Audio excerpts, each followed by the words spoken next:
जय हिंद दोस्तों स्वागत करता हूं आप सभी का। और आज हम चर्चा करने वाले हैं पर्यावरण के बहुत ही महत्वपूर्ण वेरी आईएमपी प्रश्नों पर, जो आपकी परीक्षा के लिए एक ऐसे प्रश्न साबित होंगे कि आप समझ लें कि नींव का पत्थर रखने वाले प्रश्न हैं। इतने महत्वपूर्ण प्रश्न हम डेली 8 बजे की क्लास में चर्चा करते हैं। आज पुनः 30 प्रश्नों को लेकर के आ गए हैं और तैयार हो जाइए उत्तर बताने के लिए। दोस्तों, टॉप 50 स्टडी यूट्यूब चैनल के माध्यम से निरंतर हम अपनी तैयारी को मजबूत बना रहे हैं, पढ़ाई को, स्टडी को आपकी अच्छा करने का प्रयास कर रहे हैं। तो आप सब्सक्राइब करके तो हमसे जुड़ ही गए होंगे। चैनल को तुरंत सब्सक्राइब पर क्लिक कर दें यदि नहीं किया हो और नए आए हो चैनल पर, और अपनी स्टडी को मजबूत बनाएं। शुरुआत करते हैं। उत्तर बताने के लिए तैयार रहना।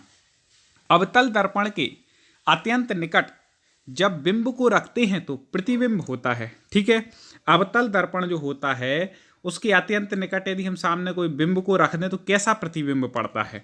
जल्दी से बता दीजिए उस बिंब का प्रतिबिंब कैसा पड़ेगा। तो वह पड़ेगा आभासी, सीधा एवं आवर्धित। कैसा पड़ता है? आभासी, सीधा एवं आवर्धित। ठीक है, बिल्कुल सिलेबस के अनुसार प्रश्न है दोस्तों। एक एक प्रश्न महत्वपूर्ण है, इसलिए चूकना मत। एक और बात लोग पूछ रहे थे, सर हमें इसकी पीडीएफ चाहिए। सबसे ज़्यादा मांग हो रही हमारे नोट्सों की पीडीएफ की।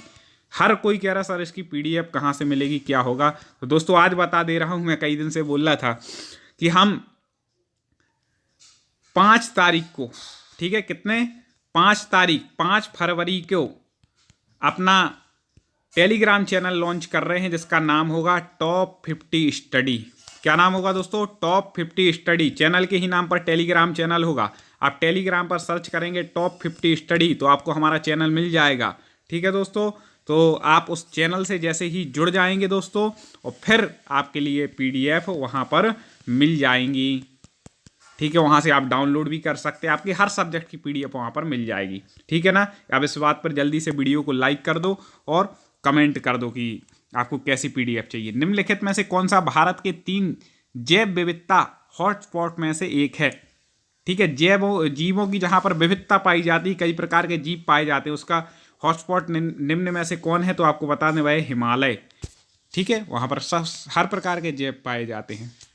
राजस्थान का राज्य पशु कौन सा है या राजकीय पशु कौन सा है? राजस्थान राज्य का राजकीय पशु आपको बताना है। तो आप देखें, पहला ऑप्शन बाघ है, आगे 3 ऑप्शन ए हैं।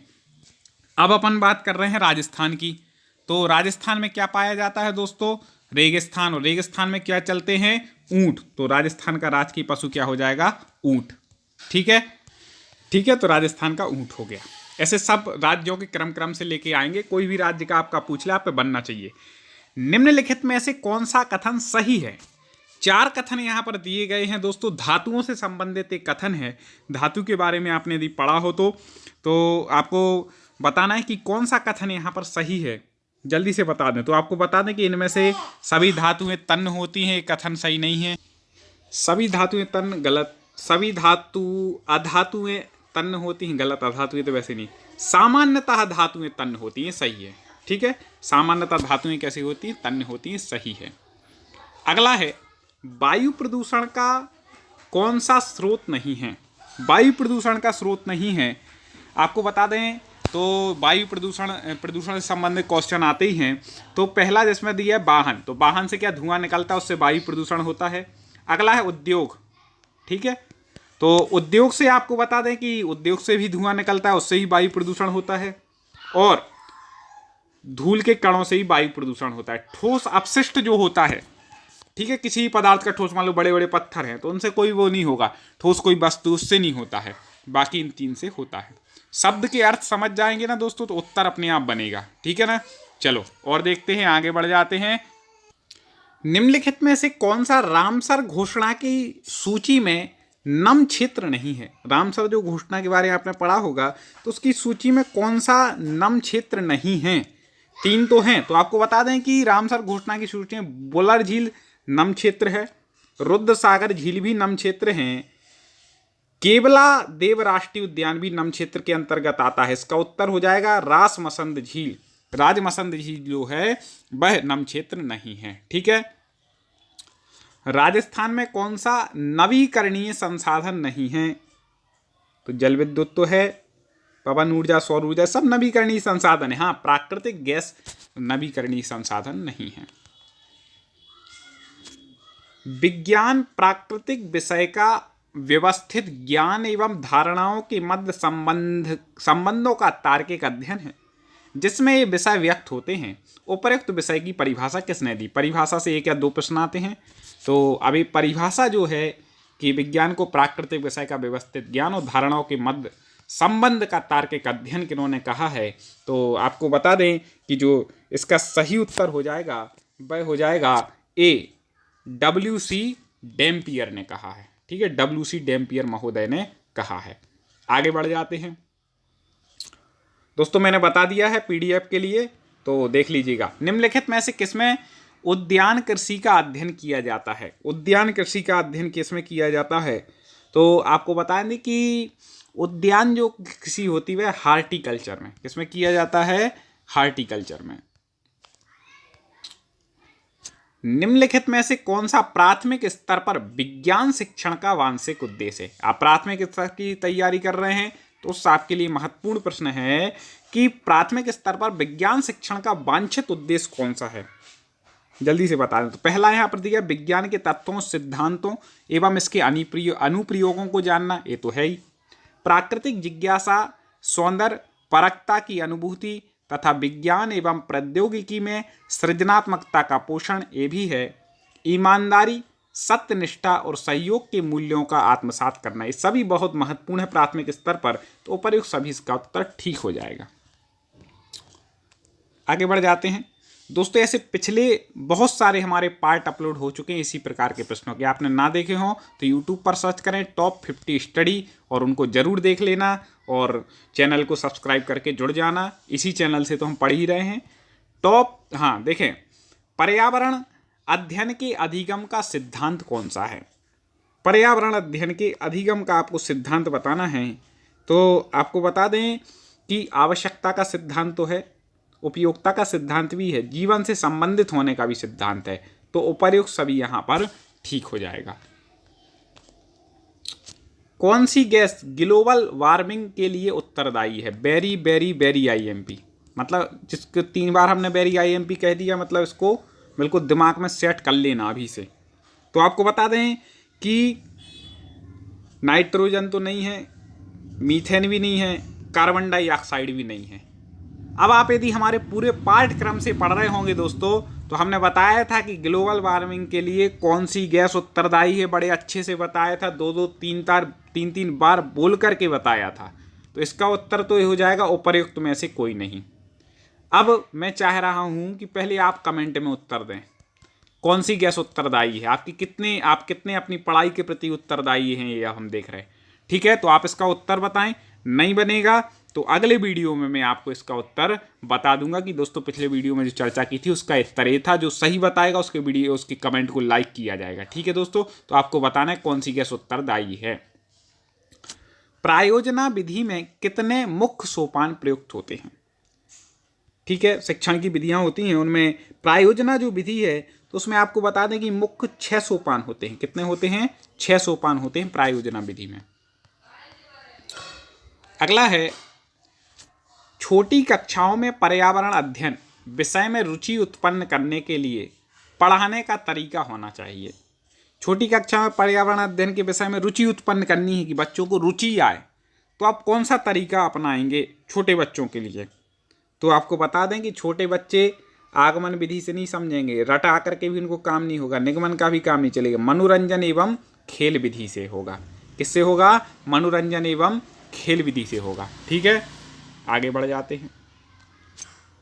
विशिष्ट से सामान्य का सिद्धांत निम्नलिखित में से किसमें प्रयोग होता है?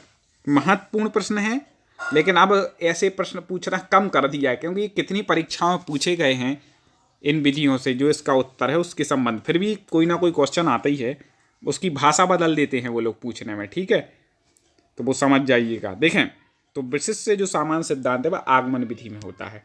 ठीक है, आगमन और निगमन का हमने ट्रिक बताई थी कि आगमन जो विधि है इसमें पहले उदाहरण आता है, बाद में नियम आता है, और निगमन में पहले नी है तो पहले नियम आता है, बाद में उदाहरण आता है। ठीक है, तो विशिष्ट से सामान्य की ओर कौन सी विधि चलती है? आगमन विधि। कौन सी प्रक्षेपित सामग्री है? प्रक्षेपित सामग्री पूछ रहे हैं यहाँ पर, तो बुलेटिन बोर्ड OHP। चलो मैं चाह रहा हूँ कि 2 आपको आंसर दिखाई नहीं, कमेंट में फटाक से उत्तर बोल दो, 2 में से एक है। पढ़ा होगा तो राइट बोल दो, नहीं तो तुक्का लगा दो। इससे आपको पता चलेगा कि तुक्का लगाने में आपकी किस्मत कैसी है। ठीक है, कमेंट में जल्दी से तुक्का लगाएं, ना पढ़ा हो तो, और पढ़ा है तो राइट बता दें। मैं तो चाहता हूँ तुक्का लगाने की ज़रूरत है नहीं, बताएं, अब राइट बताएं। फिर भी आप देख लें एक बार तुक्का लगाने में क्या होता है, पेपर में कई बार लगाना पड़ता है तो अनुभव हो जाएगा। तो इसका उत्तर जो आपको बता दें कि कौन सी प्रक्षेपित सामग्री है, तो OHP है।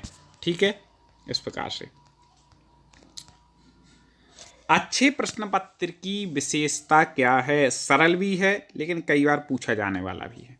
तो आपको बता दें कि अच्छे जो प्रश्न पत्र होता है उसमें वैधता होती है, विश्वसनीयता होती है। तो ये दोनों, इसका उत्तर ठीक हो जाएगा। व्यापकता एवं विस्तृतता बिल्कुल नहीं होती है, ये याद रखिएगा। ठीक है ना, व्यापकता विस्तृतता होगी बेकार हो, प्रश्न पत्र की जगह उत्तर पत्र कहलाने लगेगा, बड़ा नहीं है। तो वैधता, विश्वसनीयता, कई बार वस्तुनिष्ठता भी साथ में आ जाता है। भारत में बाल विवाह निरोध अधिनियम किस वर्ष में पारित किया गया था? बाल विवाह निरोध अधिनियम, क्योंकि 18 वर्ष है बालिकाओं की उम्र विवाह की, और जो बालकों की वह 21 वर्ष। लेकिन पहले क्या होता था, 10, 12, 8 वर्ष में भी विवाह कर दिया जाता था। तो बाल विवाह निरोध होना चाहिए, विरोध हो गया, निरोध अधिनियम कब पारित किया गया? तो आपको बता दें 2006 में पारित किया गया था। कौन सी विशेषता परिवार में नहीं है? यहाँ पर विशेषताएं दी गई हैं, ये हैं, तो ये परिवार में नहीं होती हैं, वो विशेषता आपको बतलानी है। कम से कम 2 भिन्न लिंग वाले वयस्क साथ रहते हैं, ये तो परिवार की विशेषता है भाई, कौन ही रहती हैं। प्रत्येक सदस्य की आय भिन्न भिन्न जमा की जाती हो, ये कोई विशेषता नहीं होती। वो तो भाई जैसे जिसको जैसे अपनी आय करना हो, कोई एक भी कमा रहा तो कोई दिक्कत नहीं। वे समान आवास, भोजन एवं समान सामाजिक क्रियाओं का उपयोग करते हैं, बिल्कुल सही है, एक ही परिवार में रहे। सुरक्षा एवं बच्चों का साझा उत्तरदायित्व भी जरूरी है। ठीक है। राष्ट्रीय बाल श्रम उन्मूलन प्राधिकरण की स्थापना कब की गई? ठीक है, राष्ट्रीय बाल श्रम उन्मूलन प्राधिकरण की स्थापना जल्दी से बता दीजिए, आपको डेट भी बतानी है और सन भी बताना है। तो आपको बता दें कि यह स्थापना हुई थी 26 सितंबर 1994 को। अब दोस्तों एक बात मैं बोल दूं कि यदि लाइक ना किया हो तुरंत एक बार लाइक पर फटाक से क्लिक मार दीजिए। लाइक करना आपका काम है, कमेंट करना आपका काम है, और पढ़ाना मेरा काम है। मैं अपना काम कर रहा हूँ, आप अपना काम करिए, दोनों का काम बन जाएगा। ठीक है ना दोस्तों। हाँ देखें, बागवानी के लिए कौन से प्रकार का उर्वरक उपयोगी होता है? बागवानी कर रहे हैं तो किस प्रकार का उर्वरक उपयोगी होगा? तो आपको बता दें कि बागवानी के लिए जो उर्वरक उपयोगी होता है वह होता है वर्मी कंपोस्ट। कौन सा? Vermi compost. कौन सा सुमेलित नहीं है? अच्छे से बिल्कुल देखिएगा, वस्त्र का प्रकार एक तरफ लिखे हैं और एक तरफ राज्य लिखे हैं, किस राज्य में किस वस्त्र के किस प्रकार के वस्त्र होते हैं। ठीक है, तो देखो फिरन जम्मू कश्मीर में पाए जाते हैं, फिरन प्रकार के वस्त्र, ये तो सही है। अगला है पानो भाजू, पश्चिम बंगाल में। देखने में लग रहा है लेकिन ये गलत है, याद रखिएगा। राहीदे हिमाचल प्रदेश में सही है, फुलकारी पंजाब में सही है। तो 20 का उत्तर हो जाएगा, ये सुमेलित नहीं है, बाकी 3 सही। फुलकारी पूछा जाता है कई बार, तो ये पंजाब में। निम्नलिखित में से कौन सा पत्थर राजस्थान में घरों के फर्श बनाने में उपयोग नहीं लिया जाता है? ठीक है, कौन सा पत्थर है कि फर्श बनाने में, ठीक है, फर्श जो बनता है उसमें यूज नहीं होता। इन 4 में से कौन सा पत्थर नहीं होगा, जल्दी से बता दीजिए। तो आपको बता दें, संगमरमर तो होता है, संगमरमर आप कई घरों में लगा रहता है। कोटा स्टोन भी चलने लगा है, सैंड स्टोन भी चलने लगा। घिया पत्थर, सेल खड़ी जो होता है उसका प्रयोग, ठीक है, फर्श बनाने में नहीं किया जाता, बाकी 3 का किया जाता है। हर राज्य से अलग अलग हम पीडीएफ में अलग अलग प्रश्न लाते हैं। इस पीडीएफ में राजस्थान के ज़्यादा हैं, किसी में और किसी के ज़्यादा होंगे। ऐसे राजस्थान के कुल लोकसभा सदस्यों की संख्या बता दीजिए जल्दी से। हाँ, इन 3 में से ही उत्तर है। ठीक है, तो राजस्थान में आपको बता दें कि लोकसभा जो सदस्यों की संख्या है वह कितनी है, तो वह है 25। अब 2 मैं आपसे पूछ रहा हूँ, मध्य प्रदेश के लोकसभा सदस्यों की और उत्तर प्रदेश के लोकसभा सदस्यों की संख्या आपको कमेंट में लिखनी है। किसके? आप ऐसे लिख दीजिएगा MP और यहाँ संख्या लिख दीजिएगा, यहाँ लिख दीजिएगा यूपी और संख्या लिख दीजिएगा कमेंट में। जरूर से लिखना है दोस्तों, जितना बोला जाए उतना ही करते जाएं तो काम बन जाएगा आपका, ठीक है ना। कौन सा सुमेलित नहीं है, मेला और राज्य, वेरी वेरी IMP समझ लेना। अब देखना किस राज्य में कौन सा मेला लगता है उससे संबंधित प्रश्न है, तो सुमेलित नहीं है आपको वो बताना है। अंबाजी मेला गुजरात में लगता है, सही है, बिल्कुल राइट है। अंबाजी कहाँ पर लगता है, गुजरात में। माघ मेला उत्तर प्रदेश में लगता है, बिल्कुल सही है। माघ मेला कहाँ लगता है, उत्तर प्रदेश में। अगला है नैना देवी मेला असम में, गलत है। बेणेश्वर मेला राजस्थान में, सही है। बेणेश्वर राजस्थान में, माघ उत्तर प्रदेश में, अंबाजी गुजरात में। इस प्रकार से इसको लगा लीजिएगा। राजस्थान स्टेट केमिकल वर्क्स कहाँ स्थित है, जल्दी से बता दीजिए। राजस्थान स्टेट केमिकल वर्क्स कहाँ स्थित है, तो यह जो स्थित है वह है डीडवाना में। कहाँ पर है, डीडवाना में। भारत में उपभोक्ता संरक्षण अधिनियम किस वर्ष लागू किया गया था। उपभोक्ता संरक्षण अधिनियम कब लागू हुआ भारत में, जल्दी से बता दीजिए। उपभोक्ता संरक्षण अधिनियम, हाँ बिल्कुल सही पहचान रहे हैं। उपभोक्ता संरक्षण अधिनियम पारित हुआ था 1986 में, ठीक है ना। आगे, मलेरिया रोग होता है, किस कारण से होता है मलेरिया, महत्वपूर्ण है दोस्तों। कई दोस्त बोलते हैं सर आपसे जुड़ना है, क्या करें, कुछ मत करें, आप हमारे चैनल को सब्सक्राइब कर लें। आगे की सारी जानकारियाँ करना सब हम इस चैनल के माध्यम से बताते हैं, तो चैनल को सब्सक्राइब कर लें। और टेलीग्राम में हमने जो बोला है कि हमारा ऐप 5 तारीख को लॉन्च होने वाला है, टेलीग्राम चैनल। 5 फरवरी के बाद यदि आप वीडियो देख रहे हैं तो तुरंत कर लीजिए, नहीं तो 5 तारीख को आप टॉप 50 स्टडी जैसे ही सर्च करेंगे टेलीग्राम पर तो आपको चैनल मिलेगा, आप ज्वाइन कर लीजिएगा, ठीक है। तो मलेरिया रोग आपको बता दें कि वह होता है प्लाज्मोडियम फाल्सीपेरम के माध्यम से, ठीक है, के कारण होता है। Plasmodium falciparum.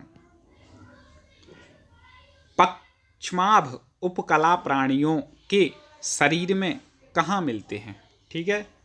पक्षमाभ उपकला प्राणियों के शरीर में कहाँ पर मिलते हैं, तो आपको बता दें कि वह मिलते हैं श्वासनिका में। कहाँ पे, श्वसनिका में मिलते हैं, ठीक है। श्वास लेते हैं वहाँ अनिका, श्वसनिका में।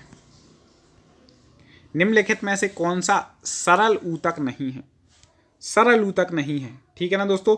अब आपको क्या करना है, वीडियो पूरा होने के बाद एक प्लेलिस्ट आपको यहीं स्क्रीन पर मिल जाएगी, उस पर क्लिक करके और वीडियो देख सकते हैं। पिछले पार्ट देखना हो तो यूट्यूब पर टॉप 50 स्टडी सर्च करेंगे तो भी क्रम से मिल जाएंगे। इस वीडियो को कम से कम, जैसा कि मैं बोलता हूँ, 3 लोगों तक आपको शेयर करना है, इतना काम आपको करना है। तो निम्नलिखित में से कौन सा सरल ऊतक नहीं है, जाइलन,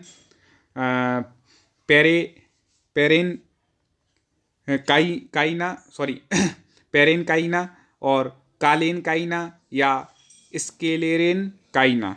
इतने अच्छे अच्छे नाम हैं, तो आपको बता दें कि इसका उत्तर हो जाएगा जाइलन, ठीक है। सरल ऊतक नहीं है, बाकी 3 हैं। इस प्रकार से अब देखो, जो नाम सरल था वो सरल ऊतक नहीं है, बाकी नाम कठिन है, सरल ऊतक हैं, ठीक है। चलो अगले वीडियो में पुनः चर्चा करेंगे। PDF आपको भी मिलेगी, नोट्स भी मिलेंगे, हर सब्जेक्ट के मिलेंगे, पर्यावरण हो चाहे आपके अन्य सब्जेक्ट हो। आपको सब्सक्राइब करके जुड़ना है, वीडियो को लाइक और कमेंट जरूर करना है और आगे शेयर तो करना ही है, इस बात को याद रखिए। तो पुनः मुलाकात करेंगे कल। जय हिंद।